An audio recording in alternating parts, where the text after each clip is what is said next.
네, 안녕하십니까. 2024학년도 5월 고3 전국연합 학력평가, 네, 한국지리 주요 문항 해설 강의 시작해 보도록 하겠습니다. 모든 문항 해설을 할 것이 아니고 개념적으로 좀 중요한 내용들이 있는 문항들 위주로 해설해 보도록 할게요. 자, 2번부터 보겠습니다. 네, 화산 카르스트 지형 문제인데, 자, 석회암에 대해서 묻고 있어요. 석회암은 저 고생대 조선노축문에 문포하는 거 맞는 설명이 되고요. 그 다음에 석회동굴은 밭농사보다 논농사에 유리합니까? 아니죠. 밭농사가 유리합니다. 네, 틀린 설명이 되고요. 그 다음에 자 용암동굴은 자 용암 표면과 내부의 냉각 속도 차이에 의해서 형성되는 게 맞는 설명이 됩니다. 그 다음에 자 현무암은 주로 마그마의 관입이 아니라 분출에 의해서 형성돼요. 분출. 관입은 뭐야? 화강암이죠. 그래서 정답은 2번 된다라고 할 수가 있겠습니다. 그래서 2번 문제 풀어봤고요. 그 다음에 자 5번 해안 지역 문제로 넘어가 보겠습니다. 자, 옳지 않은 거를 고르는 거야. 옳지 않은 거 고르는 건데, 자, 육계도는 사주에 의해서 육지랑 연결되는 거. 그대로 그냥 개념에 대한 맞는 설명이 되고요. 그 다음에 갯벌은 동해안보다 조차가 큰 서해안에 넓게 분포하는 게 맞고요. 그 다음에, 자, 사비는 곧보다 만해주로 발달하는 거 맞고요. 그 다음에 4번. 갯벌은 뭐야? 얘는 조류에 의한 퇴적작용이죠. 그 다음에 사비는 얘는 파랑과 연안류에 의한 퇴적작용이야. 애초에 침식 자체가 아닌 거야. 그러니까 파랑도 틀렸고, 그러니까 사비는 이제 파랑의 퇴적이고, 갯벌은 조류의 퇴적이죠. 그래서 얘는 틀린 설명이 되기 때문에 정답 4번 된다라고 할 수가 있고요. 그 다음에 자 해안사구는 사빈보다 입자 크기가 작죠. 그러니까 사빈에서 모래가 작은 것들이 날아간 거잖아. 그렇기 때문에 음, 사구가 사빈보다 입자 크기가 작다라고 할 수가 있겠네요. 그럼 내부 구조 문제로 넘어가 보겠습니다. 자, 용도별 토지 이용 면적이래. 자, 세구예요. 그러니까 보통은 원래 이렇게 백지도에다가 이렇게 구를 색칠해서 주는데 얘는 좀 특이하게 줬어요. 근데 이제 유추할 수가 있죠. 얘는 대략적으로 뭐 중구나 종로구고 그래서 도심이 되겠죠. 그다음에 얘 같은 경우에는 도봉구나 노원구 쪽이 되기 때문에 외곽 지역이라고 할 수가 있고요. 그다음에 얘는 이제 금천구가 되겠죠.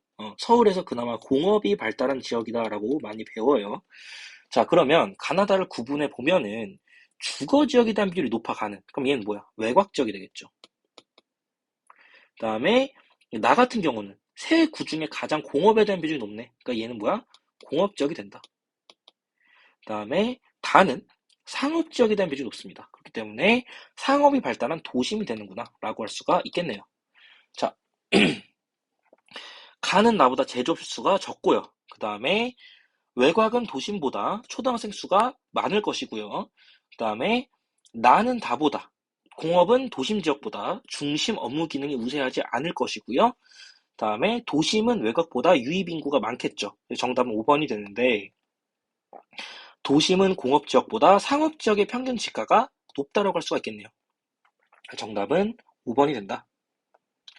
자, 그 다음에 7번입니다. 자, 6월 땡일이래. 근데 뭐가 중요한 거야? 동풍이 불었대. 동풍이 불었는데 영서와 경기 지방에 예상되는 피해. 그거 뭡니까, 이거? 높새바람에 대한 키워드가 되겠죠. 높새바람. 그래서 오호츠크 기단이 발달해서 동풍이 불었을 때, 이렇게 동풍이 불었을 때 이렇게 태백산맥이 있단 말이야. 그러면 이렇게 동풍이 불어. 그러면 오호츠크에는 우리나라보다 북동쪽에 있어요. 근데 바다잖아. 그렇기 때문에 북쪽에 있어서 한랭하고 바다기 때문에 습연해. 그렇기 때문에 이쪽은 상대적으로 한랭 습연합니다. 기온이 낮다는 얘기야. 근데 이 태백산맥을 넘어가면서 이렇게 넘어가면서 지형적인 작용에 의해서 어떻게 됩니까? 고온 건조해져요. 고온 건조해집니다. 자, 이런 얘기를 하는 건데, 자, 그래서 나타날 수 있는 피해 볼까요? 기억, 가뭄이 발생해서 농작물이 피해를 입을 수 있다. 왜? 건조해지니까. 맞는 설명이 되죠. 정답 1번이 된다. 야, 열대저기압이 뭐야? 태풍이잖아. 그러니까 태풍은 이 지금 동풍과는 맞지 않는 설명이야. 그죠? 꽃샘추위? 이런 거 고르면 한지 그만둬야죠. 그 다음에 빙판길? 얘도 그만둬야 돼. 얘 골랐으면. 그 다음에 장마전선, 얘도 이 동풍 계열의 바람과는 맞지 않는 설명이야. 그래서 정답 몇 번입니까? 1번이 된다. 좋습니다. 자, 그 다음에 8번 넘어갈게요. 서비스업에 대한 얘기인데, 얘도 개념적으로 중요해요. 어려운 문제는 아니지만. 자, 가 서비스업 같은 경우에는 수도권과 부산에 조금 색칠이 진하네. 나는 얘도 수도권이 진하기는 해. 근데 인구가 많은 부산보다는 조금 대전의 포인트가 좀 보여. 그렇지 않냐? 그럼 가 같은 경우에는 상대적으로 어느 정도 인구에 비례한 서비스업이구나. 인구에 비례한 서비스업이구나. 뭐가 되는 거야? 소비자 서비스업이 되는구나. 이렇게 추론할 수 있어야 되는 거라고. 이해됩니까? 무슨 말인지? 그래서 얘는 뭐가 된다? 도소매업이 되는 거죠. 도소매업. 근데 나 같은 경우는 얘는 수도권에도 발달했어. 특히 서울에도 발달했고 대전에도 발달했어. 그러니까 뭐가 되는 거야, 얘가? 어, 연구 개발 기능 내지는 생산자 서비스업이라고 할 수 있는 전문 서비스업이 되는 거죠. 이렇게 볼 수가 있고요. 자, 그래서 기억선지 보면은 자, 가는 나보다 지식집약적 성격이 강해? 둘이 바뀌었죠. 자, 그 다음에 나는 가보다 종사자 수가 많아? 야, 전문직은 어때? 도소매업 같은 그런 단순한 어떤 소비자 서비스보다는 종사자가 적겠죠. 그 다음에 나는 가보다 도심에서 주로 발달하겠지. 왜? 어떤 기업의 본사라든지 그런 업무 기능이 발달한 도심 지역에서 전문 서비스업이 필요하겠죠. 그 다음에 간 소비자, 나는 생산자. 아까 설명드렸습니다. 그래서 정답은 5번이 되는구나. 자, 9번도 개념적으로 중요한 내용입니다. 자, 옳은 설명만을 고른 건데 설악산과 지리산 중 하나야. 자, 소백산맥을 이루고 있는 산 중에 높고 변성함의 풍화야. 그러니까 흑산이 되겠죠. 그래서 얘가 뭐가 된다? 지리산이 되는구나. 자, 그 다음에 태백산맥을 이루고 있는 산 중에 가장 높고 화강암이야. 돌산이 되겠죠. 그러니까 뭐가 된다? 설악산이 되는구나. 네. 자, 그러면 정답 한번 찾으러 가보겠습니다. 야, 지리산이 설악산보다 어때? 저위도에 위치하죠. 네, 그 다음에 가가 흑산, 나는 돌산 설명드렸고요. 그다음에 기역과 디귿, 소백과 태백은 1차 산맥, 해발 고도가 높고 연속성이 강한 1차 산맥이다. 자, 1차 산맥 뭐 있죠? 태백산맥, 소백산맥, 그다음에 북한의 함경산맥, 그다음에 낭림산맥, 마천령산맥이 있습니다. 그래서 이런 것들은 꼭 정리를 해주셔야 돼요. 그다음에 자, 화강암은 변성암보다 형성 시기가 늦겠죠. 화강암은 주로 중생되고 변성암은 주로 어때? 시원생되잖아. 정답 몇 번? 3번이구나. 자, 에너지 문제가 신재생 에너지 느낌으로 나왔어요. 조력, 풍력, 태양광인데 글 보고 찾으면 돼. 일조량이 풍부한 지역 특성이 돼. 뭐가 돼? 태양광이 되고요. 시와호, 안산에 있습니다. 우리나라에서 유일한 무슨 발전소야? 조력 발전소가 되고요. 그다음에 산지정이 발달한 정선군에서는 바람이 많은 지역 특성. 바람이 많은 지역은 산지랑 뭐가 돼? 해안 지역이 되죠. 해안 지역. 그래서 이 강원도도 뭐가 발달했어? 풍력이 발달했구나. 이렇게 얘기할 수가 있겠네요. 자, 그럼 11번 풀어보면은 자, 태양광은 주간에 발전량이 많겠죠. 햇빛이 떠 있으니까. 그다음에 조력은 서해안에 발전소 입지가 유리하겠죠. 조차가 크니까요. 자, 그다음에 태양광은 조력보다 기상 조건의 영향을 당연히 많이 받아 안 받아? 받잖아. 그러니까 태양광은 날씨가 흐리거나 비 오면 사실상 발전이 안 되죠. 근데 조력 발전은 뭐 비가 오든 눈이 오든 사실상 발전할 수가 있죠. 그다음에 자, 소음이 크게 발생하는 건 뭐야? 풍력이야. 풍력발전소 가보면 진짜 소음이 큽니다. 그래서 뭐 민원도 많이 발생하고 그래요. 그래서 정답은 몇 번? 3번이구나 할 수가 있겠습니다. 자, 얘도 이제 하천지형으로서 중요한 개념을 담고 있어요. 동일한 하계막, 사실상 동일한 하천이구나라고 할 수가 있는데 가 같은 경우에 상대적으로 나보다 어때? 해발 고도가 좀 낮아 보여. 완경사야. 그죠? 그렇기 때문에 얘는 자유공유구나라고 할 수가 있고 나 같은 경우에는 뭐야? 상대적으로 해발 고도가 좀 높아. 그렇기 때문에 얘는 감입공유구나라고 할 수가 있겠네. 자, 근데 A는 자유공유에서 뭐라고 있어, 지금? 반농사잖아. 뭐야, 그니까. 자연자방이 되고요. 그 다음에 B가 배우습지가 되는 거야, 무농사니까. 그 다음에 이제 C 같은 경우는 애들이 잘 모르는 경우가 있는데, 하천이 이렇게 흐르고, 이쪽 사면을 뭐라 하냐면, 우리가 공격사면이라고 얘기를 해요, 공격사면. 그럼 여기를 뭐라 하냐? 퇴적사면이라 얘기를 해. 그럼 퇴적사면에서 이렇게 완경사로 올라가 있는 지역을 뭐라고 하냐? 하한단고라고 얘기를 하죠. 하한단고. 그래서 C는 뭐가 되는 거야? 하한단구가 되는 거죠. 그래서 옳은 거 한번 찾아볼게요. 가는 나보다 하상이 뭡니까? 하천의 밑바닥이야. 하천의 바닥. 그러니까 하천 밑바닥의 해발 고도가 낮겠죠. 더 하류에 있고 저지대니까 가가. 그 다음에 나는 가보다 유량이 적겠죠. 상류니까. 그 다음에 A의 퇴적물은 주로 최종 빈기가 아니라 후빈기겠죠. 그 다음에 자 B는 A보다 논농사하는 애가 밭농사하는 애보다 배수가 어때? 불량하지. 그 다음에 C는 B보다 자 이거 무슨 얘기야? 범람에 의한 침수가 나서? 그러니까 하한다고 내가 말했잖아. 하천보다 해발 고도가 어때? 올라가 있다고. 그러니까 범람에 의한 침수 가능성이 낮아 안 낮아? 낮은 거지. 정답 몇 번이 되는 겁니까? 5번이 되는 거죠. 자, 그 다음에, 자, 13번. 이 문제가 그렇게 어려운 문제는 아니에요. 네. 그러니까 기출에서 많이 나온 소재입니다. 평가원에서도. 옳은 거 고르는 거고요. 나온 지역 볼까요? 여기는 어때? 문경이야. 이렇게. 문경세제가 있죠. 충주에서 문경으로 이어지는 문경세제가 이렇게 있고, 이제 군위랑 통합된 대구광역시 나왔고요. 그 다음에 포항시가 나왔네요.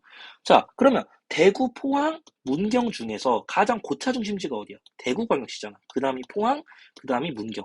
포항이 인구가 50만 명으로서 경북에서 인구가 가장 많다라는 것도 알아두셔야 됩니다. 자, 그러면 대구, 포항, 문경 중에서 가장 인구가 많은 대구가 A, B, C의 합이 가장 많겠죠. 그러니까 다가 뭐가 돼? 대구가 된다. 그 다음이 경북 최대 도시인 포항이 되고, 그 다음에 가가 문경이 되는구나.